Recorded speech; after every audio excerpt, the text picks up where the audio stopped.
Masih bersama saya Maido Pelfrina di Kompas Pagi, Saudara. Mahkamah Konstitusi menolak gugatan uji materi undang-undang tentang pemilu. Atas putusan tersebut, sistem pemilu di Indonesia akan tetap menerapkan proporsional terbuka, bukan proporsional tertutup.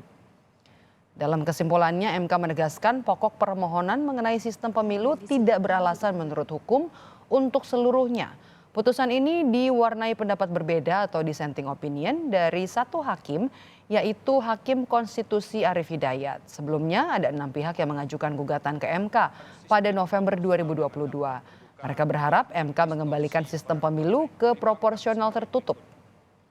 Bahwa partai politik dikonstruksikan sebagai organisasi yang bersifat permohonan provisi tidak beralasan menurut hukum. 4. Pokok permohonan para pemohon tidak beralasan menurut hukum untuk seluruhnya.